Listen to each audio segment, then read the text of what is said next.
ప్రభు వల్ల. చూద్దాం, చూడండి. ఆది కాండము 14వ అధ్యాయం నేను చదువుతున్నాను, అందరూ తీసి చూడాలి. ఆది కాండము 14వ అధ్యాయము 17వ వచనం నుంచి 20వ వచనం వరకు నేను చదువుతున్నాను. మీరందరూ చక్కగా చూడడానికి ప్రయత్నం చేద్దాం. ఆది కాండము 14వ అధ్యాయము 17వ వచనం నుంచి 20వ వచనమునకు. అతడు కదుర్లాయోమేరును అతనితో కూడానున్న రాజులను ఓడించి తిరిగి వచ్చినప్పుడు సొదొమ రాజు అతనిని ఎదుర్కొనుటకు రాజు లోయ అను షావే లోయ మొట్టుకు బయలుదేరి వచ్చెను. మరియు షాలేము రాజైన మిల్కీసెదకు రొట్టెను ద్రాక్షారసము తీసుకుని వచ్చెను. అతడు సర్వోన్నతుడకు దేవుని యాజకుడు. అప్పుడు అతడు అబ్రహామును ఆశీర్వదించి, ఆకాశమునకును భూమికిని సృష్టికర్తయును సర్వోన్నతుడైన దేవుని వలన అబ్రాము ఆశీర్వదింపబడును గాక అనియు, నీ శత్రువులను నీ చేతికి అప్పగించిన సర్వోన్నతుడకు నీ దేవుడు స్తుతింపబడును గాక అనియు చెప్పెను. అప్పుడు అతడు అన్నింటిలో అతనికి 10వ వంతు ఇచ్చెను. దేవునికి స్తోత్రం, హల్లెలూయా. ప్రభు చిత్తమైతే ప్రభు చదవబడినటువంటి ఈ కొన్ని వచనముల ద్వారా పరిశుద్ధాత్మ దేవుడు మనతో మాట్లాడును గాక. ఆమేన్. అబ్రహాము విశ్వాసులకు తండ్రిగా మనందరకు బాగా సుపరిచితమైన వ్యక్తి. అబ్రహాము దేవునికి స్నేహితుడు అనే వాక్యము మనకు తెలియపరుస్తుంది. అబ్రహాము అబ్రాముగా ఉన్నప్పుడు, తన తండ్రి ఇంటి దగ్గర అతడు నివసిస్తున్నప్పుడు, విగ్రహముల మధ్య అతడు తండ్రి ఇంటిలో నివసిస్తున్నప్పుడు దేవుడు అతనితో మాట్లాడి, అబ్రామా, నేను నిన్ను ఆశీర్వదించాలి అని కోరుకుంటున్నాను గనుక నీ తండ్రి అయిన తెరాహు కుటుంబాన్ని విడిచి, నీ తండ్రి అయిన తెరాహు ఇంటిని విడిచి, అతని యొక్క అన్య సాంప్రదాయాలు విడిచి, ఈ విగ్రహారాధన అని జీవము లేని వాటిని విడిచి, నేను చూపించు దేశమునకు నీవు వెళ్ళు. నేను ఎక్కడికి నడిపిస్తానో, ఎక్కడ నేను చూపిస్తానో ఆ స్థలానికి నువ్వు వెళ్ళు, అక్కడ నేను నిన్ను ఆశీర్వదిస్తాను అని దేవుడు చెప్పాడు. దేవుని మాటను నమ్మిన అబ్రహాము తన గమ్యమేంటో, దేవుడు ఎక్కడికి వెళ్ళమన్నాడో, ఏ స్థలమునకు వెళ్ళమన్నాడో అబ్రహాముకు తెలియకపోయినా తనతో మాట్లాడిన దేవుని స్వరాన్ని బట్టి అబ్రహాము దేవుని నమ్మాడు. అందుకే బైబిల్ అంటుంది, అబ్రహాము దేవుని నమ్మెను గనుక అది అతనికి నీతిగా ఎంచబడింది. మీకు అర్థమయ్యేలా చెప్తాను. మీరు ఏదన్నా ఒక బస్సు ఎక్కినప్పుడు బస్సు కండక్టర్ మీ దగ్గరకు వచ్చి, అయ్యా మీరు ఎక్కడికి వెళ్ళాలి అని అడుగుతాడు. మీరు ఎక్కడికి వెళ్ళాలి అన్నది చెబితేనే అతడు మీరు ఎక్కడ దిగాలో అనే దానికి టికెట్ మీకు కొడతాడు. అబ్రహాము ప్రయాణమే వెళుతున్నాడు. తెల్లవారిన తర్వాత ఇంట్లోంచి బయలుదేరి అతని తండ్రి, అతని తల్లి, అతని కుటుంబము అడుగుతున్నారు, అయ్యా అబ్రహాము ఎక్కడికి వెళుతున్నావు? దేవుడు చెప్పాడు, ఆయన చూపించు దేశానికి వెళ్ళమన్నాడు. దేవుడు నీతో మాట్లాడా? సరే, నీతో మాట్లాడి ఉండొచ్చేమో. ఎక్కడికి వెళ్ళమన్నాడు నీ దేవుడు? తెలియదు. అతని భార్య అయిన శారా అంది, అయ్యా ఎక్కడికి వెళ్ళమన్నాడు మన దేవుడు? తెలియదు. నేను నడిపిస్తాను, నువ్వు నడువు, అంతే.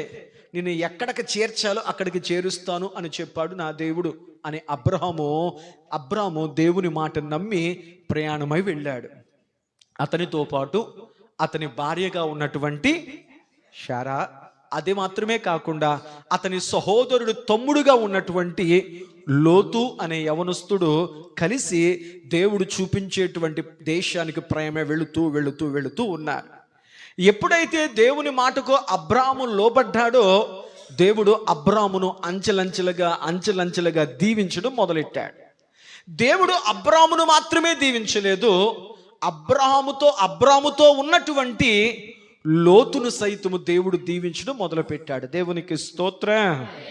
వాక్యం సెలవిస్తుంది, దేవుని బిడ్డ ఎక్కడ నివసిస్తే, దేవుని బిడ్డ ప్రార్థించే వ్యక్తి ఎవరి మధ్య నివసిస్తే ఆ వ్యక్తిని బట్టి దేవుడు వారిని కూడా దీవిస్తాడు. ఉదాహరణ, బైబిల్ అంటుంది, దేవుడు యాకోబును బట్టి అతని మామ అయిన లాబానును దేవుడు ఆశీర్వదించెను అన్నాడు. ప్రార్థించే ఒక వ్యక్తి ఏ ఇంట్లో ఉంటాడో, ప్రార్థించే ఒక వ్యక్తి ఏ గృహములో ఎవరి మధ్య నివసిస్తాడో ఆ వ్యక్తిని బట్టి అతనితో ఉన్న వారందరినీ దేవుడు దీవిస్తాడు అని వాక్యం సెలవిస్తుంది. దేవునికి స్తోత్రం. అయితే అబ్రామును బట్టి అబ్రహాము వెంట నడుస్తున్నటువంటి లోతును సైతము దేవుడు దీవించాడు. అబ్రాము యొక్క ఆస్తులు పెరుగుతున్నాయి. అబ్రాముతో ఉన్నటువంటి లోతుకు పెళ్లి చేశాడు. లోతు యొక్క ఆస్తులు కూడా పెరుగుతున్నాయి. ఈనాటి దినాల్లో ఆస్తులు అంటే బంగారం, ఈనాటి దినాల్లో ఆస్తులు అంటే డబ్బు, ఈనాటి దినాల్లో ఆస్తులు అంటే పొలము, లేకపోతే ఇళ్ళు, లేకపోతే స్థలాలు. ఆనాటి దినాల్లో ఆస్తులు అంటే వారికి పశు సంపద.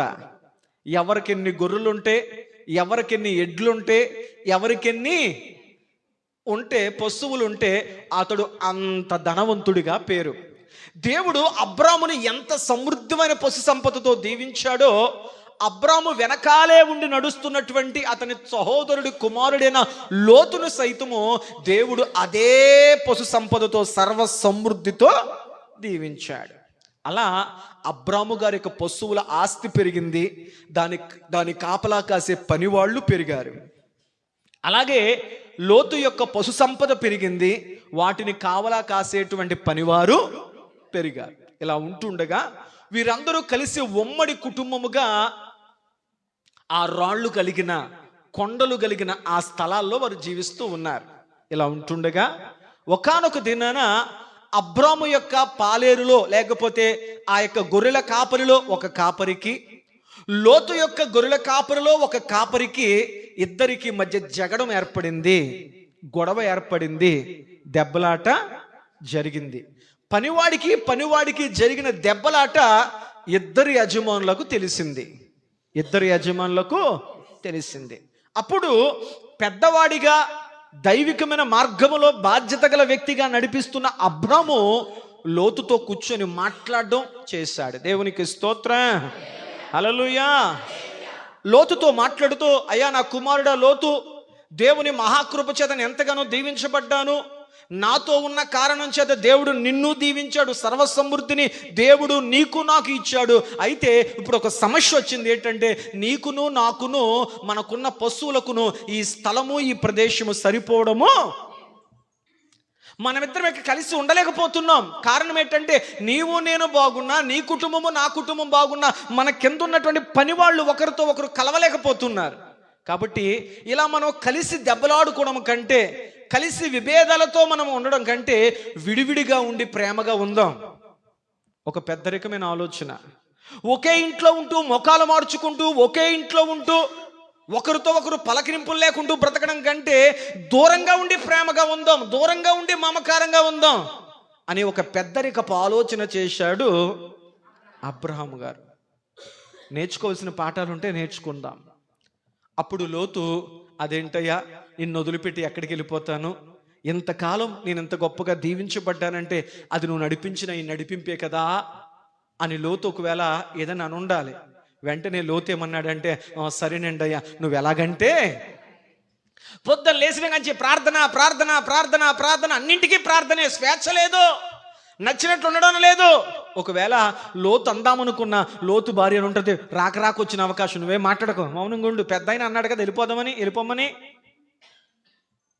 సరే మరి ఏం చేద్దాం, సరే నువ్వు అన్నట్లుగానే వేరే ప్రాంతాలకు వెళ్ళి మనం జీవిద్దాం.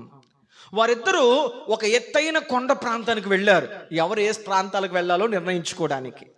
చిన్నవాడిగా ఉన్నటువంటి లోతుకు అబ్రాము మొదటి అవకాశం ఇచ్చి, నా కుమారుడు అబ్రాము, చిన్నవాడిగా ఉన్న నీకు మొదటి అవకాశం ఇచ్చి, ఇదిగో ఒక ఎత్తైన కొండ మీద నిలబడ్డాం కదా, చుట్టూ ఉన్న ప్రదేశాలన్నీ కనపడుతున్నాయి కదా, చూడు నువ్వు ఏ పక్కకు వెళతావో నువ్వు చూసుకో, నువ్వు ఒక పక్కకు వెళితే నేను మరొక పక్కకు వెళతాను. వెంటనే లోతు ఆ ఎత్తైన కొండ మీద నిలబడి చుట్టూ ప్రాంతాలన్నీ చూసినప్పుడు లోతు యొక్క కళ్ళకు 2 ఊర్లు బాగా నచ్చాయంట. అందులో ఆ ఊర్లు పేరు సొదొమ, గొమొర్రా. 2 ప్రాంతాలు, 2 ప్రదేశాలు, 2 ఊర్లు. ఎందుకంత బాగా నచ్చాయంటే అవి పచ్చని ప్రదేశాలుగా ఉన్నాయి. అవి చూడడానికి ఎంతో ఆకర్షణీయంగా ఉన్నాయి. అవి చూస్తున్నప్పుడు దూరం నుంచి ఎంతో కలకల్లాడుతున్నాయి. ఒక మాటలో చెప్పాలంటే సొదొమ గొమొర ప్రాంతాలకి బైబిల్ పెట్టిన పేరేంటంటే అది దేవుని ఏదెను తోట అని పేరు పెట్టబడింది. దేవుని ఏదెను తోట అని పేరు పెట్టేంత ఆ పరిస్థితి దానికి వచ్చిందంటే ఆ రెండూర్లు చూడడానికి ఎంత గొప్పగా కనపడి ఉంటాయి. వెంటనే లోతు అన్నాడు, అయ్యా నువ్వు నాకు అనుమతి ఇస్తే అదిగో ఆ సొదొమ గొమొర ప్రాంతములకు వెళ్ళి నేను కాపురం ఉంటాను, అక్కడికి వెళ్ళి నేను జీవిస్తాను.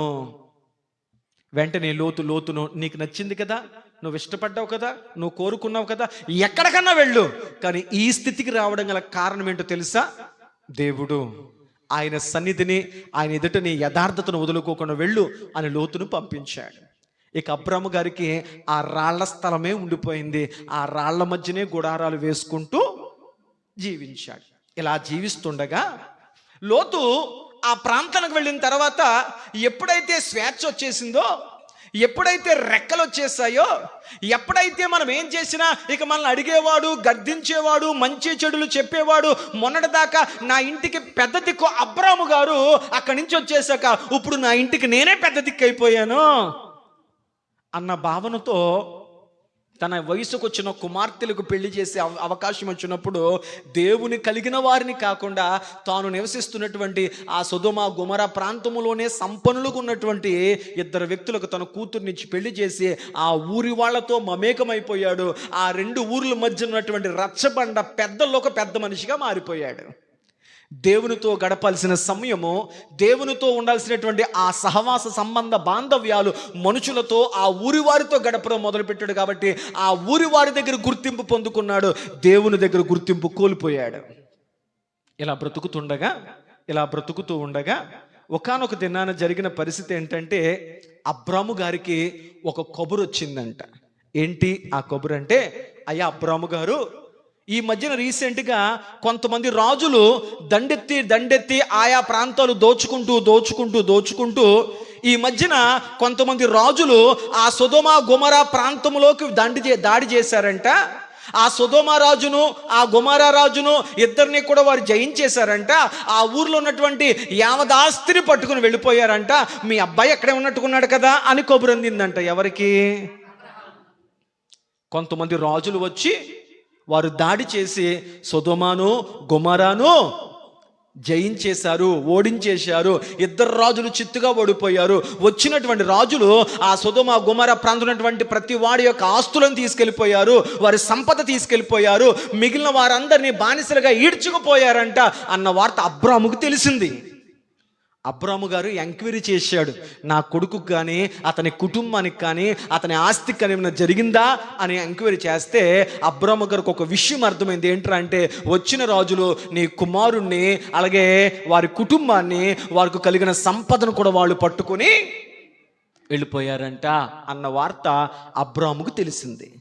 వెంటనే అబ్రాము దేవునికి ప్రార్థన చేశాడు, ప్రభువా ఇంకో వచ్చినటువంటి రాజుల చేతిలో ఆ రెండు ప్రాంతాల రాజులు ఓడిపోవడమే కాకుండా వాళ్ళతో నివసించి కాపురం ఉన్నంత కారణం చేత నా కుమారుడు, అతని కుటుంబము, అతడు యావదాస్తిని కూడా శత్రు రాజులు పట్టుకుపోయారంట. ఇప్పుడు నన్ను ఏం చేయమంటావు? వెళ్ళమంటావా?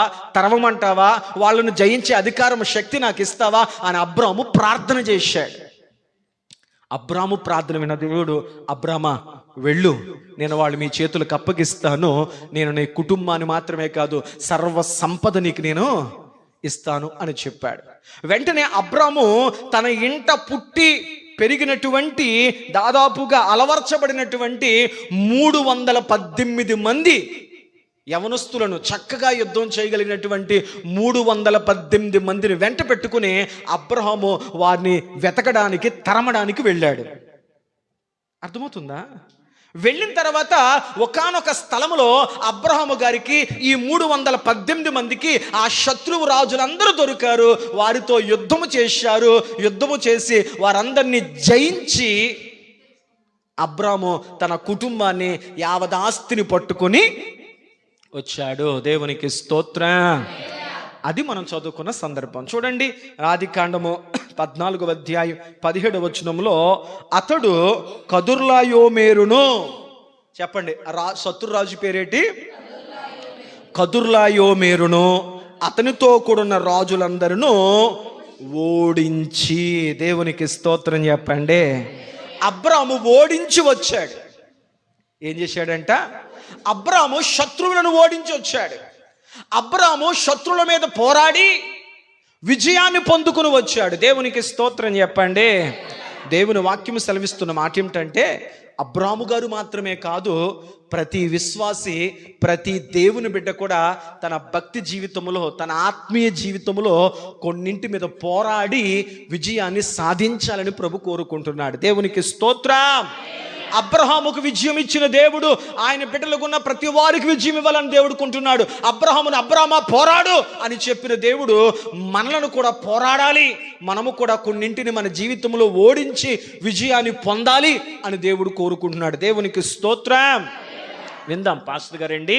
అబ్రాము గారైతే మరి అక్కడ ఉన్నటువంటి కదులరాయోము అనేటువంటి రాజుతో, మిగతా రాజులతో పోరాడాడు.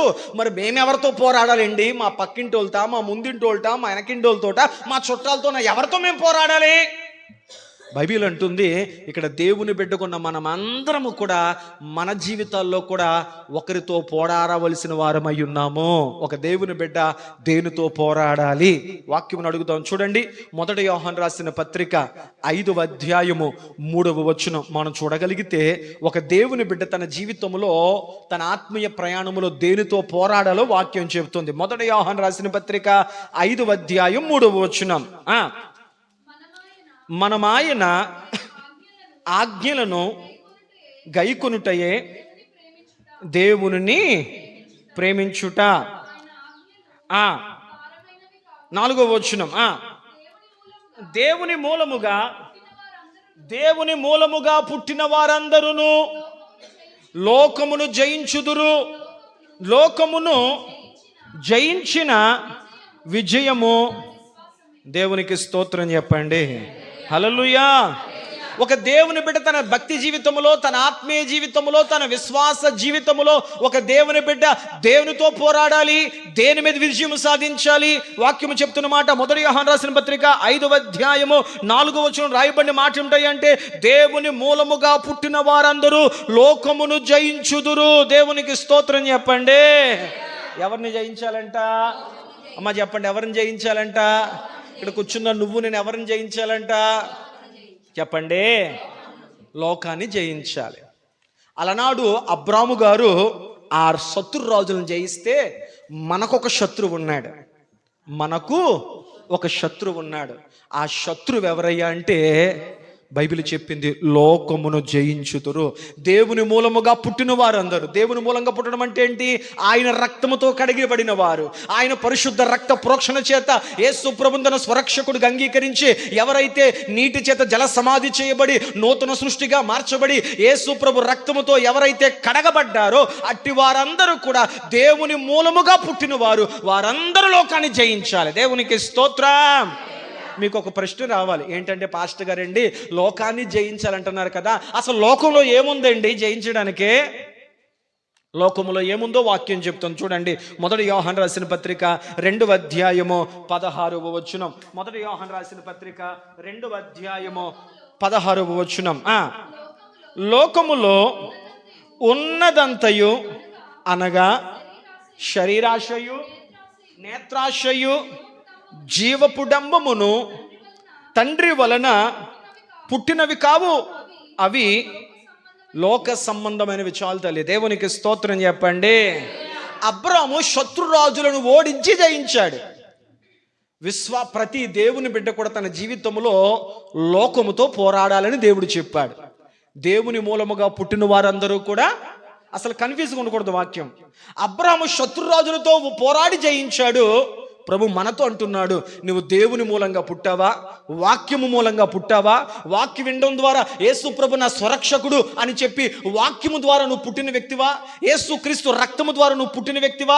నీళ్ల ద్వారా నువ్వు దేవుని బిడ్డగా కడగబడిన వ్యక్తివా? అయితే దేవుని బిడ్డగా మారిన నీవు నీ విశ్వాస భక్తి జీవితంలో కూడా నీవు ఒక శత్రువుతో పోరాడాలి. ఆ శత్రువు ఎవరయ్యా అంటే లోకం. పాస్టర్ గారు, లోకంలో ఏముందండి? బైబిల్ చెప్పింది, లోకములో మన శత్రువులు ఎవరయ్యా అంటే శరీరాశ, నేత్రాశ, జీవపు డంబము. దేవునికి స్తోత్రం. ప్రతి విశ్వాస తన భక్తి జీవితంలో ఈ 3 అనుభవాలతో అనునిత్యము పోరాడుతూనే ఉండాలి. అలా పోరాడకపోతే ఆత్మీయ జీవితంలో పతనమయ్యే ప్రమాదం ఉంది. అలా పోరాడలేక పడిపోయిన వ్యక్తులు అనేకులు ఉన్నారు. మీకు మచ్చుకు జ్ఞాపకం చేసినట్లయితే బైబిల్ గ్రంథంలో మనం చూడగలిగితే ఒక మాట మీకు జ్ఞాపకం చేస్తాను. నెంబర్ 1, శరీరాశ, శరీరం మీద వాంఛ, శరీరంలో పుట్టే కోర్కెలు తీర్చుకోవాలనే ఒక దాహం. శరీరం అడుగుతుందంట, అది కావాలి, ఇది కావాలి, అది తిను, ఇది తిను, అది అనుభవించు, ఇది అనుభవించు. శరీరం మీద కోరిక, శరీరం మీద వాంఛ. ఆ శరీర వాంఛను అదుపు చేసుకోలేక ఆ శరీరాశ అనేటువంటి వాటిని జయించలేక ఓడిపోయి చనిపోయాడు. ఎవరయ్యా అంటే సంసోను అని దేవుని అభిషేకం కలిగిన వాడు, తల్లి గర్భంలో ఉండగానే నాజీరు చేయబడిన వాడు. దేవుని వాక్యం సెలవిస్తుంది, అతని బలమంతా అతని తల వెంట్రుకలో దేవుడు పెట్టాడు. అందుకే బైబిల్ అంటుంది, నూనెతో నీ తలంటి ఉన్నాను. అతని తల వెంట్రుకల మీద దేవుని అభిషేకం ఉంది. అతడు తల జాడించి, అతడు ఏమాత్రమో కూడా తల వెంట్రుకలు అతడు విసిరి ఫిలిస్తీయులను ఎంతగానో వేలాది మందిగా చంపాడు. అతని బలమంతా అతని తల వెంట్రుకల్లో ఉంది. అలాంటి సంసోను శరీరాశ అనే కోరిక అదుపు చేసుకోలేకపోవడం వల్ల ఒక స్త్రీ మాయలో పడి అతడు తన కళ్ళు 2 పీకించుకున్నాడు, తిరకలు విసిరాడు, ఆఖరికి ఆత్మహత్య చేసుకొని చనిపోయే స్థితికి వెళ్ళిపోయాడు. శరీరాశను జయించకపోవడం వల్ల అభిషేకము పొందిన సంసోను చచ్చిపోయాడు. 2వది నేత్రాశ. చూసిన ప్రతిది కూడా కావాలి కావాలి కావాలి కావాలి అని ఆలోచన. అందుకే దేవుడు అన్నాడు ఆదమవ్వలతో, అమ్మా ఈ పని నువ్వు ఎలా చేయగలిగావు? అవ్వమ్మ చెప్తుంది, నేను ఆ పండును చూచినప్పుడు, ఆ ఏదెను తోటలో తినొద్దని చెప్పిన పండు నా చూపునకు రమ్యముగా కనపడిందయ్యా. ఆ పండును నేను చూసినప్పుడు, నేను ఆ కళ్ళతో చూసినప్పుడు ఆకర్షితురాలనయ్యానయ్యా. అది నాకు కావాలి, అది కొయ్యాలి, అది తినాలి, దాని రుచి ఎలా ఉంటుందో నాకు తెలుసుకోవాలనిపించిందయ్యా.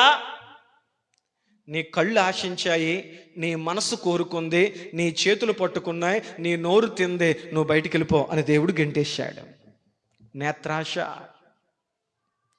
యెరికో పట్టణం యొక్క గోడలు కూలిపోయిన తర్వాత దేవుడు యెహోషువతో చెప్పాడు, యెహోషువా, ఈ యెరికో పట్టణము శపితమైన పట్టణము, ఈ పట్టణములో దేన్ని తాకొద్దు అని చెబితే, ఆకాను అనేవాడు ఒక బంగారుపు కమ్మిను, సేనారు వస్త్రములను, కొన్ని వెండి నాణాలను తీసుకుని, అతడు అక్కడ రాయబడిన మాట ఏమిటాయి అంటే, నేను వాటిని చూచి ఆశించి వాటిని తెచ్చి నా గుడారములో ఎవరికి తెలియకుండా గొయ్యి తీసి కప్పెట్టేశాను అన్నాడు. నేత్రాలు, కళ్ళను అదుపు చేసుకోలేకపోయానండి. నా కళ్ళతో వాటిని చూసినప్పుడు దేవుడు వద్దన్నాడు అన్న విషయం మర్చిపోయి, దేవుడికి తెలియదులే, నా కుటుంబానికి తెలియదులే, ఎవరికి తెలియదులే అని చెప్పి నా కళ్ళతో వాటిని చూసి నా కళ్ళ చేత నేను ఆకర్షింపబడినాయి. దేవుడు ఏది వద్దన్నాడో అది తెచ్చుకుని నా ఇంటిలో, నా హృదయములో దాచాను. అందరి కళ్ళు కప్పాడు, కానీ దేవుడు కళ్ళు కప్పలేకపోయాడు, కాబట్టి దొరికేశాడు.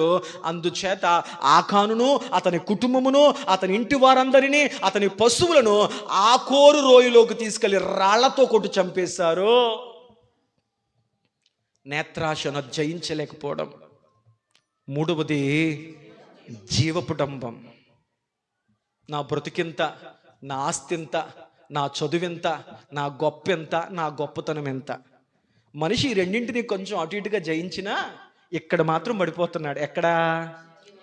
గొప్పలు చెప్పుకోవడంలో. ప్రతివాడు తన గొప్పతనం చెప్పుకోవాలి, నలుగురిలో గుర్తింపు పడగా. అందుకే పెద్దలు అన్నారంట, పప్పుకు తాలింపు, గుడ్డకు జాడింపు, మనిషికి పొగిడింపు. పప్పుకు ఖచ్చితంగా తాలింపు ఉండాలి, అది రుచిగా మారాలంటే. గుడ్డకు ఖచ్చితంగా జాడింపు ఉండాలి, దాన్ని మురుగు పోవాలంటే. మన పని అవ్వాలంటే మనిషి దగ్గరికి వెళ్ళి పొగిడింపులు కావాలంట. పొగడతలు ప్రమాదం. ఒక రోజున హేరోదు మహారాజు పుట్టినరోజు చేసుకుంటున్నాడు. కొంతమంది వచ్చి, హేరోదు మహారాజు మన ప్రాంతానికి కావాల్సినటువంటి గ్రాసం ఆపేశాడు, మనకు కానీ మన పశువులు కానీ తినడానికి తిండి లేదు కాబట్టి ఎలాగన్నా హేరోదు మా రాజుని మెప్పించి మురిపించి ఏదో రకంగా మన ప్రాంతాలకు గ్రాసం వచ్చేలా చేసుకోవాలి అనుకున్నారు. ఎలా అనుకుంటే వాళ్ళకు ఒక విషయం తెలిసింది ఏంటంటే ఈరోజు హేరోదు మహారాజు బర్త్డే అని తెలిసింది. ఇదే మంచి అవకాశం అని చెప్పి వెళ్ళిపోయారు బర్త్డేకి. వెళ్ళిపోయిన తర్వాత హేరోజు కొత్త పుట్టినరోజు బట్టలు వేసుకొని ప్రసంగం ఇచ్చాడంట, బర్త్డే స్పీచ్ ఇచ్చాడంట. వెంటనే అందరూ చప్పట్లు కొట్టి అన్నారంట, అబ్బా మహారాజా, ఇది దైవస్వరమే తప్ప మానవ స్వరము, దేవుడు తప్ప ఏ మానవుడు ఎంత అద్భుతంగా ఎంత అనర్గళంగా మాట్లాడాడండి, ఇది ముమ్మాటికి దైవస్వరమే అన్నారంట. వెంటనే తన మనసుతో అనుకున్నాడంట, yes I am the god అనుకున్నాడంట. అవును నేను దేవుణ్ణే అనుకున్నాడంట. అది అతని మనసులో అనుకున్న వెంటనే ముందుకు పడిపోయాడంట. అందరూ అనుకున్నారంటే రాజుగారు పడిపోయాడు అని చెప్పి పడిపోయిన హేరోదును లేపే లోపల అతడు ఒళ్ళంతా కుళ్ళిపోయి పురుగులు పట్టేసిందంట. పొగడత రాజు చావుకు కారణమైంది. నేను చదువుకున్న రోజుల్లో మా ప్రిన్సిపల్ చెప్పేవాడు, నిన్ను ఎవడన్నా పొగుడుతున్నాడంటే వాడు ఖాళీ చెంచాతో నీకు తినిపిస్తున్నాడు, అందులో ఏమీ లేదు, నీ దగ్గర నుంచి ఏదో కావాలి కాబట్టి. జీవపు డమ్మం అంటే నా బ్రతికెంత, నా ఉద్యోగం ఎంత, నా అర్హత ఎంత, నా స్థాయి ఎంత, నలుగురిలో గుర్తింపు నాకు కావాలి. బైబిల్ గ్రంథములో ఒక రైతు అలాగే అనుకున్నాడు, ఓ నా ప్రాణమా తినుము తాగుము సుఖించుము, అనేక సంవత్సరాలకు సరిపడేటువంటి ఆస్తి నీ కొరకు సమకూర్చాను, నువ్వు ఎలా కాబట్టి తినొచ్చు, నా ప్రాణమా తినుము తాగుము ఎలాగన్నా బతకొచ్చు. అడిగేవాడు లేడు. జీవపు డంబం, నా బతుకేంటో తెలుసా, నా హోదా ఏంటో తెలుసా, నా స్థితి ఏంటో తెలుసా, నా అర్హత ఏంటో తెలుసా అని గొప్పలు గొప్పలు గొప్పలు. వెంటనే బైబిల్ అంటుంది, పరలోకమందంట, ఓరి వెర్రోడా, ఈ రాత్రే నీ ప్రాణమును వారు అడుగుతున్నారు. ఎవరు? పాతాళములో ఉన్నవాళ్ళు. అడు మావోడే, ఇచ్చే మాకు అని అడుగుతున్నారు. జీవపు డమ్మము. బ్రతకడం గొప్ప కాదు, ఒకే ఒక మాట, ప్రభా ఎంత గొప్పగా బ్రతికినా ఈ బ్రతుకు నువ్వు ఇచ్చిందే కదా, దేవునికి స్తోత్రం. నేను కలిగి ఉన్నాయన్నీ నీవిచ్చినవే కదా, దేవునికి స్తోత్రం. శత్రువు కళ్ళకు కనపడేవాడు కాదు, నీ లోపల జరిగే యుద్ధం. అందుకే యోబు గ్రంథంలో రాయబడింది, మానవ జీవితం భూమి మీద యుద్ధకాలమే కదా. ప్రతి క్షణం మానవుడు తన మనసుతో యుద్ధం చేస్తూనే ఉంటాడు. అంటున్నాను, మనుషులతో జరిగే యుద్ధం కంటే నీ లోపల జరిగే యుద్ధాలే ఎక్కువ. తినొద్దు తినొచ్చు, వెళ్ళొద్దు వెళ్ళకూడదు, కావాలి వద్దు, చూడొద్దు చూడకూడదు, లోపల ఎప్పుడు దేవుని ఆత్మకు నీ ఇష్టాలకు మధ్య. ఎప్పుడు మీకు అలా జరగలేదా? అంటే చాలా ప్రశాంతంగా వెళ్ళిపోతుందంటుంది మీ జీవితం. నువ్వు నిజంగా ఆత్మీయుడు అయితే నీ హృదయంలో ప్రతిరోజు ఒక అలజడి ఉంటుంది, ఒక గలిబిలు ఉంటుంది, ఒక యుద్ధం ఉంటుంది. దేవుని ఆత్మకు నీ ఇష్టాలకు లోకపు ఆశలకు మధ్య యుద్ధం జరుగుతూనే ఉంటుంది. నువ్వు ప్రార్థనలో ఎదుగుతున్న వ్యక్తి అయితే లోకాశల నోరు నువ్వు నొక్కుతావు. ఎందుకు తెలుసా? దేవుని ఆత్మ నిన్ను బలపరుస్తుంది కాబట్టి. దేవునికి స్తోత్రం. అబ్రహాము శత్రురాజులను ఓడించి జయించి వచ్చాడు. నీ జీవితంలో కూడా దేవుడు యుద్ధం చేయాలి అని కోరుకుంటున్నాడు. ఎవరితో? లోకముతో యుద్ధం చేయాలి. లోకములో ఏముంది? శరీర ఆశ, శరీరం మీద వేసుకుని వస్త్రాల మీద ఆశ. దేని మీద ఆశ అంట? నా ఒంటి మీద ఇది వేసుకోవాలి, ఇది ధరించుకోవాలి, ఇది తగిలించుకోవాలి, ఎంత అందంగా కనపడాలి, అలాగుండాలి, ఇలాగుండాలి, ఏవో ఏవో ఏవో శరీరము కోరుకున్న ప్రతిదీ శరీరానికి ఇవ్వాలి. శరీరం మీద ఆశ, దాన్ని నువ్వు జయించగలగాలి. రెండవది, కళ్ళకు చూసిన ప్రతిదీ నాకు కావాలి, నాకు కావాలి, నాకు కావాలి, నాకు కావాలి. నీ కళ్ళను నువ్వు జయించగలగాలి. వివరిస్తే టైం సరిపోదు నాకు. మూడవది, జీవపు డంబం. నువ్వు ఎంత గొప్పగా ఉన్నా నువ్వు తగ్గి లోబడి వినయముతో విధేయతతో జీవించగలిగితే బైబిల్ అంటుంది, తనను తాను తగ్గించుకుని వాడు హెచ్చింపబడతాడు, హెచ్చింపబడవాడు. మనము గొప్ప కాదు, మనకంటే గొప్పవాళ్ళు ఉన్నారు. లోకంలో సామెతం, తాడి తన్నేవాడు ఉంటే మనమే గొప్ప కాదు, మనకంటే గొప్ప వాళ్ళు ఉన్నారు. కాబట్టి మరొకసారి చెప్తున్నాను, జీవపు డంబమును సైతము గొప్పలు చెప్పుకోవడం అనేది నీ జీవితంలో ఉండకూడదు. దేవునికి స్తోత్రం. ఈ మూడింటి నువ్వు జయించాలి అని దేవుడు కోరుకుంటున్నాడు. ఎంతవరకు అర్థమైందా? తర్వాత ఎప్పుడైతే అబ్రాము గారు శత్రువులను జయించి తిరిగి వచ్చాడో అక్కడ జరిగింది ఏంటయ్యా అంటే, తర్వాత వచ్చిన మనం చూడగలిగితే 18వ వచనం, అతడు ఓడించి తిరిగి వస్తున్నప్పుడు 18వ వచనంలో, మరియు షాలేము రాజైన మెల్కీసెదకు రొట్టె ద్రాక్షరసం అబ్రాము దగ్గర తీసుకొచ్చి ఇచ్చాడంట. దేవునికి స్తోత్రం. జయించి వచ్చిన తర్వాత అబ్రాము చేతికి ఏమందించబడింది? ఎప్పుడు మన చేతికి రొట్టె ద్రాక్షరసం అందించబడతాయి? చెప్పండి తల్లి. ఎప్పుడు పడితే అప్పుడు తీసేసుకుంటారా రక్షణ? పెళ్ళిళ్ళకి, పేరంటాలకి, దేని పడితే దాన్ని రక్షణ పొందేస్తారా? ఎవరికి రక్షణ తెలుసా? ఎవరికి రక్షణ అంటే జయించిన వానికి మాత్రమే ప్రభు బల్ల. దేవునికి స్తోత్రం. అబ్రహాము శత్రువును జయించిన తదుపరి అతని యొద్దకు మెల్కీషెదకు, అతని గురించి బైబిల్ ఏం చెప్తుంది అంటే, అతడు షాలేము రాజైన మెల్కీషెదకు రొట్టెను ద్రాక్షరసము తీసుకుని వచ్చాను. ఆ మెల్కీషెదకు ఎవరయ్యా అని అడిగితే బైబిల్ అంటుంది, అతడు సర్వోన్నతుడగు దేవుని.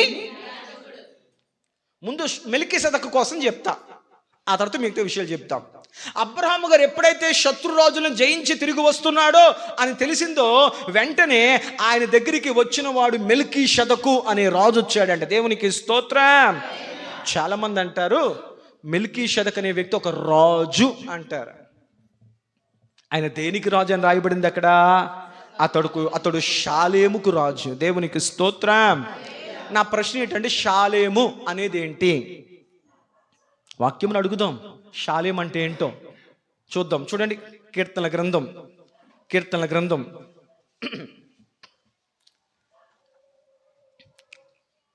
గ్రంథంలో మనం చూడగలిగితే ఒక చక్కని విషయాన్ని అక్కడ మనం గమనించగలుగుతాం. ఏమని రాయబడుతుంది అంటే, షాలేము అనగా మనం గమనించగలిగితే ముమ్మాటికి అది యెరూషలేము అన్న అర్థాన్ని ఇచ్చే విధంగా అక్కడ మనం ఒక విషయాన్ని చూడగలుగుతాం. దేవునికి స్తోత్రం. హల్లెలూయా. షాలేము అనగా అక్కడ రాయబడిన మాట ఏమిటయ్యా అంటే, అది ముమ్మాటికి యెరూషలేము. షాలేము అంటే అర్థం ఏంటి? ఆనాటి పాత దినాల్లో షాలేము అని పిలిచేవారు, తర్వాత యెరూషలేముగా మార్చబడింది. దేవునికి స్తోత్రం. వినండి, ఇప్పుడు షాలేము అనే షాలేముకు రాజునటువంటి మెల్కీషెదకు అబ్రాము గారి దగ్గరికి వచ్చారు. బైబిల్ గ్రంథంలో మనం చూడగలిగితే ఈ మెల్కీషెదకు కోసం కేవలం 2 సందర్భాల్లోనే ఉంటుంది. నెంబర్ 1 కీర్తన గ్రంథంలో ఒక చోట రాయబడుతుంది. నెంబర్ 2 హెబ్రీలకు రాసిన పత్రికలో ఈ మెల్కీషెదకు గురించి రాయబడుతుంది. అతన్ని జస్ట్ అలా పరిచయం చేసి ముందుకెళ్ళి ముగించే ప్రయత్నం చేస్తాను. జయించి వచ్చిన అబ్రహాముకు రొట్టెయు ద్రాక్షరసం ఇవ్వబడింది. ఇచ్చిన వారెవరు? మెల్కీషెదకు. ఆయన ఎవరు? షాలేముకు రాజు. ఆయన పనేంటి? బైబిల్ చెప్తున్న మాట, అతడు సర్వోన్నతుడుకు దేవునికి యాజకుడు. దేవునికి స్తోత్రం. కొంతమంది అభిప్రాయం ఏంటంటే, ఈ మెల్కీషెదకు అనే యాజకుడు యేసుక్రీస్తు ప్రభువుకు ఒక పోలిక. యేసుక్రీస్తు ప్రభువుకి ఒక పోలిక లాంటి వాడు అని వాక్యం సెలవిస్తుంది. అది ఎంతవరకు నిజమో కాదో వాక్యముని అడిగి మనం తెలుసుకునే ప్రయత్నం చేద్దాం. చూడండి, పరిశుద్ధ గ్రంథాలు తెరిచి మనం చూడగలిగితే, ఇందాక నేను కీర్తనలో మీకు రిఫరెన్స్ చెప్పలేదు కదా, కీర్తన గ్రంథం 76వ అధ్యాయం 2వ వచనం. కీర్తన గ్రంథం 76వ అధ్యాయం 2వ వచనం. షాలేములో ఆయన గుడారం ఉన్నది, సియోనులో. దేవునికి స్తోత్రం చెప్పండి. షాలేములో దేవుని గుడారము. దేవుని గుడారం అంటే దేవుని మందిరం. దేవుని మందిరం ఎక్కడుంది? యెరూషలేములో ఉంది. ఇప్పుడు షాలేం అంటే దానికి గల మరొక పేరేంటి? యెరూషలేము. అర్థమైంది. అబ్రహాము గారు ఎప్పుడైతే శత్రురాజులను జయించి వచ్చాడో, బైబిల్ అంటుంది, ఇదిగో విశ్వాసులుగా ఉన్న మన జీవితాల్లో కూడా మనము శత్రువైనటువంటి లోకాన్ని జయించి రావాలి. మనకు శత్రువు ఎవరు? లోకమే. లోకములో ఏముంది? శరీరాత్ర, నేశాస్త్ర, జీవపుడంబం. నువ్వు జయించాలి అని దేవుడు కోరుకుంటున్నాడు. పాస్టర్ గారు ఒక ప్రశ్న అడుగుతాను, ఇది చెప్పక 2 మాట చెప్పండి. ఏంటంటే, పాస్టర్ గారండి, నేను వీటిని జయిస్తే దేవుడు నాకేమిస్తాడో ఆమెను చెప్పండి. ఇప్పుడు ఏదైనా ఒక పోటీ పెట్టామండి, ఆ పోటీలో నగ్గితేనే కదా ఏదైనా దొరుకుతుంది బహుమానం. దేవుడు శరీరాన్ని జయించు, నేత్రాశను జయించు, జీవపుడు అమ్మాని జయించు అన్నాడు దేవుడు. వీటిని జయిస్తే నాకు వచ్చేది ఏంటి? ఒకసారి చూద్దాం. చూడండి, ప్రకటన గ్రంథం 2వ అధ్యాయం 7వ వచనం. త్వరగా ప్రకటన గ్రంథం 2వ అధ్యాయం 7వ వచనం. శరీరాశను, నేత్రాశను, జీవపుడమ్మమును జయిస్తే దేవుడు నాకు ఇచ్చేది ఏంటి? చెవిగలవాడు ఆత్మ సంగముతో చెప్పుచున్న మాట వినుగాక. జయించువానికి దేవుని పరదేశులోనున్న జీవవృక్ష ఫలములను భుజింపనిత్తును. దేవునికి స్తోత్రం చెప్పండి. దేవుని వాక్యము సెలవిస్తున్న మాట ఏమిటంటే, ఆత్మ సంగముతో చెప్పుచున్న మాట చెవులు గలవాడు వినుగాక. ఇదిగో జయించువానికి దేవుని లో ఉన్నటువంటి జీవవృక్ష ఫలములు భుజించే అవకాశాన్ని ఇస్తాను. దేవునికి స్తోత్రం. దేవా, పరలోకములు ఉన్నటువంటి, పరదేశంలో ఉన్నటువంటి జీవవృక్ష ఫలములు తినే అవకాశం నాకు ఇస్తావా? బైబిల్ అంటుంది. అంత మాత్రమే కాదు, నువ్వు శరీరాశను, నేత్రాశను, జీవపు డమ్మమును జయిస్తే దేవుడు అంటున్నాడు, అదే 2వ అధ్యాయం 11వ వచనం చూడగలిగితే, సంఘముతో ఆత్మ చెప్పుచున్న మాట చెవుగలవాడు వినుగాక, జయించువాడు 2వ మరణము వలన ఏ హాని పొందడో. ఏ మరణం అంట? మొదటి మరణం భౌతిక మరణం. 2వ మరణం నీ ఆత్మకు కలిగే మరణం, దాని పేరు నిత్య నరకాగ్ని. ఆ మరణము వలన నీకు ఏ హాని కలగదు. ప్రభు, జయించు వానికి జీవవృక్ష ఫలాన్ని తిన్నిస్తాను, జయించు వానిని ఆ 2వ మరణం వల్ల ఏ హాని కలగనివ్వను. 3వ మాట చెప్పబడింది 17వ వచనం, 2:17లో, సంఘముతో ఆత్మ చెప్పుచున్న మాట చెవుగలవాడు జయించువానికి మరుగయున్న మన్నాను భుజింపనిత్తును, మరియు అతనికి తెల్ల రాతినిత్తును. ఆ రాతి మీద చెక్కబడిన ఒక కొత్త పేరుంటుంది, పొందిన వారికే గాని అది ఎవరికిని. జయించిన వానికి జీవవృక్ష ఫలము తినే అవకాశం ఏదైనా తోటలో అది కనుమరుగైపోయింది కదా. జయించిన వానికి 2వ మరణం వల్ల ఏ హాని? చెప్పండి. జయించు వానికి మరుగయ్యున్న మన్నాను తినే అవకాశం ఇస్తాను, వాడికి ఒక కొత్త పేరు పెడతాను. దేవునికి స్తోత్రం. అంత మాత్రమే నా ప్రభా? అంత మాత్రమే కాదు, ప్రకటన గ్రంథం 3వ అధ్యాయం 5వ వచనం రాయబడిన మాట చూడండి. జయించువాడు అలాగున తెల్లని వస్త్రము ధరించుకొనును, జీవ గ్రంథములో నుండి అతని పేరేమాత్రము తుడిచివేయబెట్టక నా తండ్రి ఎదుటను ఆయన దూతల ఎదుటను అతని పేరు నేను ఒప్పుకుంటాను. దేవునికి స్తోత్రం. జయించిన వాడు తెల్లని వస్త్రాలతో దేవుని ముందు నిలబడతాడంటే తను నాకు తెలుసు అని దేవుడు ఒప్పుకుంటాడంట. ఇంకా ఉందా ప్రభువా? చూడు, 3వ అధ్యాయము 12వ వచనం మనం చూడగలిగితే అక్కడ రాయమంటుంది, జయించు వానిని నా దేవుని ఆలయములో ఒక స్తంభముగా చేసేదను, అందులో నుండి వాడికి మీదట ఎన్నటికీ వెలుపలికి పోడు, మరియు నా దేవుని పేరును పరలోకములు నా దేవుని యొద్ద నుండి దిగువచ్చుచున్న నూతన యెరూషలేమును నా దేవుని పట్టణపు పేరును, నా కొత్త పేరును వాని మీద వ్రాసేదను. దేవునికి స్తోత్రం. కొత్త పేరు పెడతాను. జయించు వానిని నా దేవుని మందిరములో ఒక స్తంభముగా నిలబెడతాను. దేవునికి స్తోత్రం. టైం అయిపోతుంది, చివరికి ఇంకొక మాట చెప్పి ముందుకు వెళదాం. చూడండి, 3వ అధ్యాయము 21వ వచనం మనం చూడగలిగితే, నేను జయించి నా తండ్రితో కూడా ఆయన సింహాసనమందు కూర్చుండి ఉన్న ప్రకారము జయించు వానిని నాతో కూడా నా సింహాసనమందు కూర్చుండనిచ్చేదను. పరలోకపు తండ్రి సింహాసనం మీద కూర్చోబెడతాడంట. దేవునికి స్తోత్రం. అర్థమైందా లేదా? ఈ భూమి మీద నువ్వు 3 జయిస్తే, ఏంట 3? చెప్పడానికి సింపుల్గా ఉంది. శరీరములో కలిగే ఆశలు నువ్వు జయించగలిగితే, నేత్రములో కళ్ళ వల్ల కలిగే కళ్ళు నీ దేహమునకు దీపము కళ్ళు, ఆ కళ్ళు వల్ల కలిగే ఆశను నువ్వు జయించగలిగితే, జీవపు డమ్మం అనే గొప్పలు వాటిని నువ్వు జయించగలిగితే, దేవుడు చెప్పినట్లుగా జయించు వానికి ఇదిగో ఇవన్నీ నేను ఇస్తానని ప్రభు చెప్పాడు. దేవునికి స్తోత్రం. గుర్తుంటాయా ఏమేమి ఇస్తానని చెప్పాడు ఆయన? నెంబర్ 1, జీవవృక్ష ఫలము తినే అవకాశం ఇస్తాను. నెంబర్ 2, తెల్లని వస్త్రాలు ధరిస్తాను, వాడికి కొత్త పేరు పెడతాను. నెంబర్ 3, 2వ మరణం వల్ల వాడికి ఏ హాని కలగదు. నెంబర్ 4, అమ్మా, మరుగైన మన్నాను వారికి ఇస్తాను.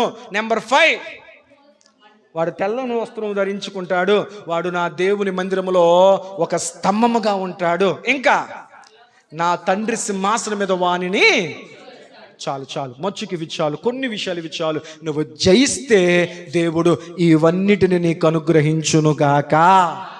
అలనాడు జయించి ఆస్తులు తెచ్చాడు అబ్రాము. ఈరోజు జయించిన నీకు ఈ పరలోక సంపదంతటిని ప్రభు నీ కొరకు ఇస్తానంటున్నాడు. దేవునికి స్తోత్రం. అలా జయించి వచ్చినటువంటి అబ్రామును ఎవరు ఎదుర్కొన్నారంట? అది మనం ఇప్పుడు చదువుకున్న మాట. ఏంటంటే, మెల్కీషెదకు అనేటువంటి షాలేముకు రాజు, అతడు ఒక మహోన్నతుడు, సర్వోన్నతుడు, దేవుని యాజకుడు. అతడు వచ్చి అబ్రహాముకు రొట్టెను ద్రాక్షారసమును అందించాను. ఇప్పుడు చెప్పండి, రొట్టె ద్రాక్షరసం ఎవరికి ఇవ్వబడతాది? ఎవరికి? జయించిన వానికి. దేన్ని జయిస్తే వస్తుంది రొట్టె ద్రాక్షరసము? యేసు ప్రభు శరీరము రక్తము ఎవరు తినడానికి అర్హులు? జయించిన వారు. దేన్ని జయించాలి? ఇంతవరకు మనం నేర్చుకున్నాం. జయించుకోకుండా అంతకుముందే దెబ్బలాడేసి, అంతకుముందే బూతులు మాట్లాడేసి, అంతకుముందే చేయకున్న కార్యాలు చేసేసి, అంతకుముందు రోజే చూడకూడదు వాటిని చూసేసి, అంతకుముందే అన్ని మలినాలు చేసేసి, ఆదివారం స్తోత్రం స్తోత్రం ప్రభు అంటే ప్రభు అన్నాడు. నువ్వు జయించలేదు కాబట్టి ఇది నీకు రొట్టె ద్రాక్షరసమే, కానీ దాని జీవం అయితే నువ్వు పొందలేవు. ఎవడు అయోగ్యముగా దానిలో పాలుభాగస్తుడు అవుతాడో వాడు ఆయన రక్త విషయంలో అపరాధి అవుతాడు. దేవునికి స్తోత్రం. జయించు వాడికే రొట్టె ద్రాక్షసం. అబ్రహాము జయించు వచ్చాడు కాబట్టి అతని దగ్గరికి రొట్టె ద్రాక్షసం తీసుకురాబడింది. ఎవరు పడతాలు తీసుకురాకూడదు. ఎవరు తీసుకొచ్చాడు తెలుసా? సర్వోన్నతుడు దేవుని యాజకుడు, దైవజనుడు. ఆయన ఎవరో తెలుసా? మెల్కీషెదకు. అతడు షాలేముకు రాజు. దేవునికి స్తోత్రం. ఫస్ట్ టైం వింటున్నారు ఈ పేరు మీరు. ఏ పేరు? సరే, వాక్యమును అడుగుదాం. త్వరగా ముందుకెళ్దాం. చూడండి, హెబ్రీలకు రాసిన పత్రిక, అపోస్తులైనటువంటి పౌలు గారు హెబ్రీలకు రాసినటువంటి పత్రిక 7వ అధ్యాయం. అందరూ తీసే అవకాశం ఇద్దాం. 7వ అధ్యాయము, చక్కగా పేజీ నెంబర్ చెప్తున్నాను చూడండి.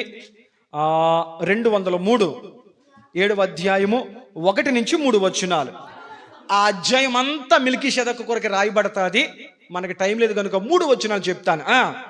రాజులను సంహారము చేసి తిరిగి వచ్చుచున్న అబ్రాముకును ఎవరు కలుసుకొని అతనిని ఆశీర్వదించెనో, ఎవనికి అబ్రాము అన్నింటిలో 10వ వంతు ఇచ్చెనో, ఆ షాలేము రాజును మహోన్నతుడుకు దేవుని యాజకుడైన మెల్కీషెదకు నిరంతరము యాజకుడుగానున్నాడు. దేవునికి స్తోత్రం.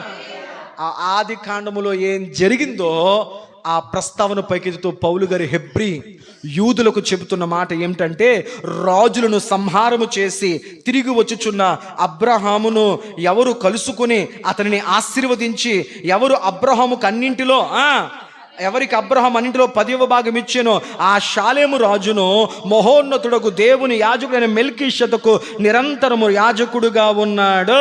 దేవునికి స్తోత్రం. అతని పేరు మెల్కీషెదకు. మెల్కీ అనగా రాజు, షెదకు అనగా నీతి. రెండు కలిపితే మెల్కీషెదకు అనగా నీతికి రాజు. దేవునికి స్తోత్రం. చూడండి, అతని పేరు మొదట నీతికు రాజనియు, తరువాత సమాధాన ప్రార్థనయు అద్యమిచ్చి షాలేము రాజని అర్థము. దేవునికి స్తోత్రం. ఇప్పుడు చెప్పండి, షాలేము రాజు అనే పేరులకు అర్థం ఏంటి? నీతికి రాజు. యేసు ప్రభు వారు గాడిదకి వెళుతున్నప్పుడు, ఇదిగో ఇదిగో నీ నీ నీ నీ రాజు ఎలాంటి వాడో తెలుసా? అతడు నీతిమంతుడు, దీనుడనయ్యుండి భారవాహకమగు గాడిదనెక్కుతున్నాడు. నువ్వు నీ దేవుడు నీతిమంతుడు. ఈ షాలేము రాజు అనే మాటకు అర్థం ఏంటి? నీతికి రాజు.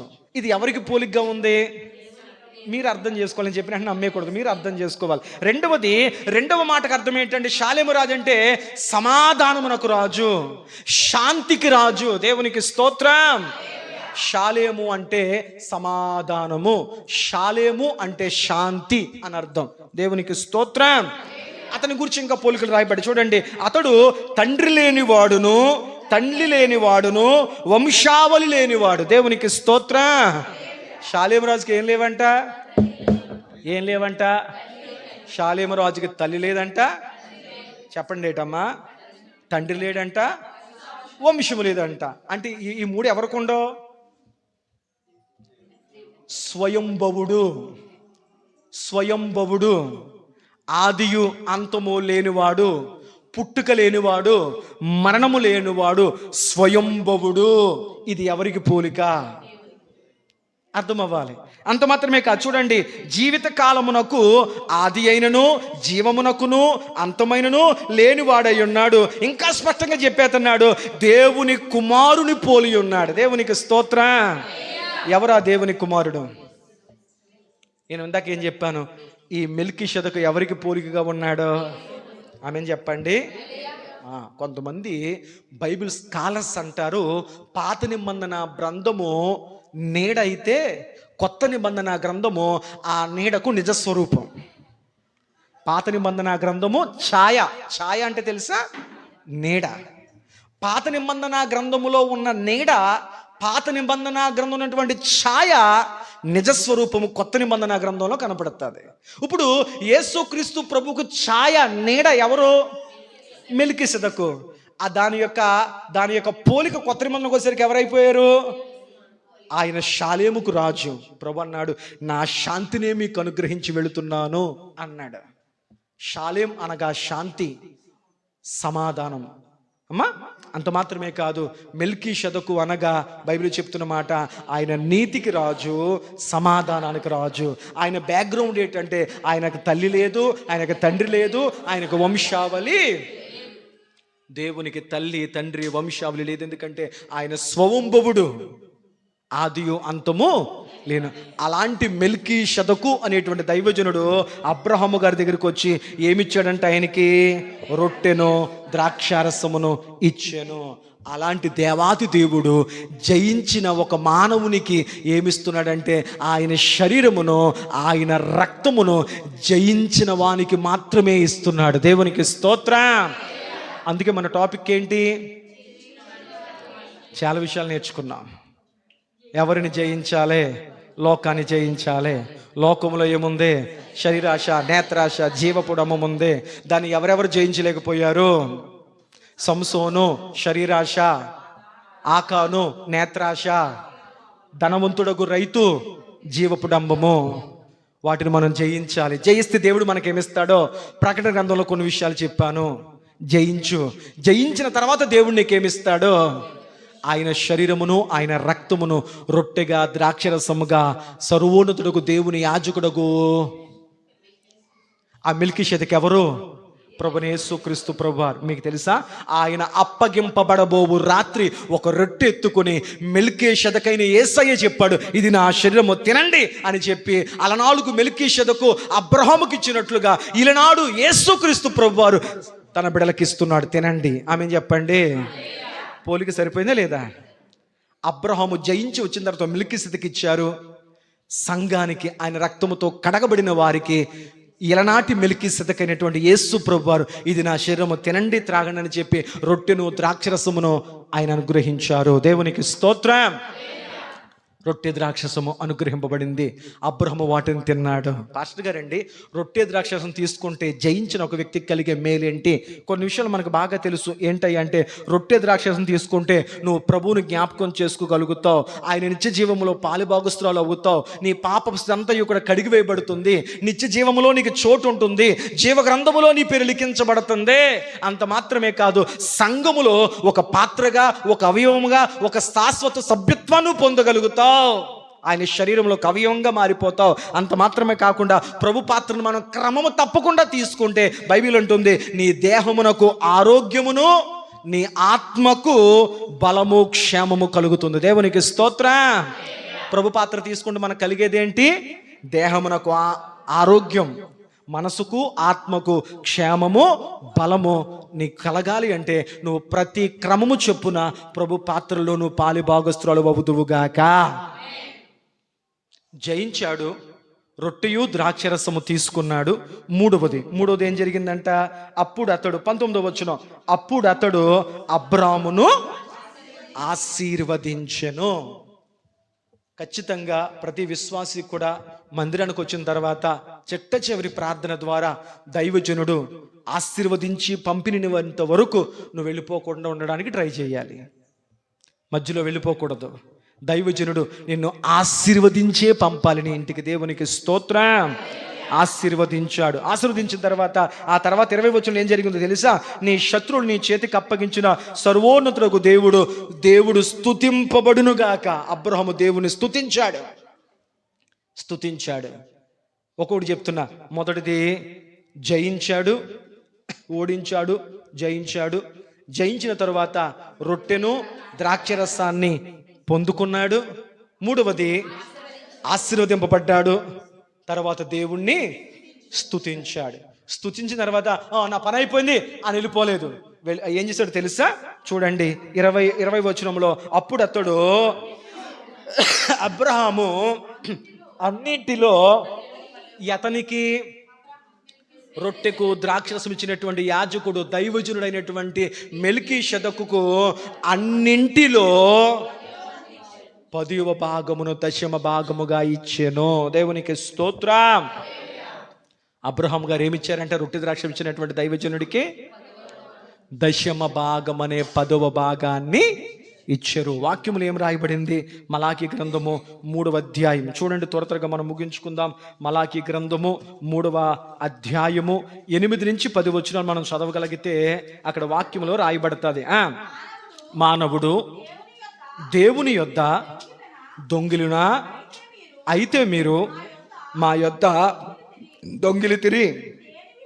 దేని విషయంలో మేము నీ యొద్ద దొంగిలితుమని మీరందరూ 10వ భాగమును ప్రతిష్టార్పణను ఇయ్యక దొంగిలితిరి. 10వ వచనం, నా మందిరములో ఆహారముండునట్లు 10వ భాగమంతయు మీరు నా మందిర ధననిధిలో తీసుకురండి. దేవునికి స్తోత్రం చెప్పండి.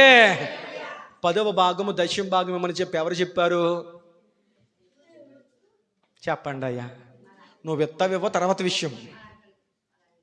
ఎవరు చెప్పారు? దేవుడే చెప్పాడు. నా మందిరములో 10వ భాగం ఉండునట్లుగా మీరు దశమ భాగం నా మందిరానికి తేండి. అబ్రహాము ఎందుకు అంత గొప్ప ఆశీర్వదింపబడ్డాడు అంటే దీవించబడిన తర్వాత వెళ్ళిపోలేదు. అతడు తన దానిలో 10వ భాగము యథార్థంగా ఇచ్చాడు. ఆమేన్ చెప్పండి. ఈ మధ్యన యూట్యూబ్లో ఒక ట్రెండ్ నడుస్తుంది, దశమ భాగాలు ఇవ్వకూడదు. ఇదంతా పాత నిబంధన కాల పద్ధతే. పాత నిబంధనలోని దేవుడు మలాకీ గ్రంథంలో దశమ భాగం ఇవ్వమని చెప్పాడు. ఇది సార్వత్రిక సంఘానికి, కొత్త నిబంధన సంఘానికి ఇది పనికి రాదు కాబట్టి దశమ భాగాలు ఇవ్వకూడదు అని చెప్పి కొంతమంది యూట్యూబ్లో ప్రసంగాలు చేస్తున్నారు. దశమ భాగం ఇవ్వడం ఇష్టం లేని వ్యక్తులు ఆసుపత్రులకి వేటుకో ఖర్చు పెడతారు, కానీ దశమ భాగం ఇవ్వడం ఇష్టమైన వ్యక్తులు ఎస్ ఇది కరెక్ట్ అంటున్నారు.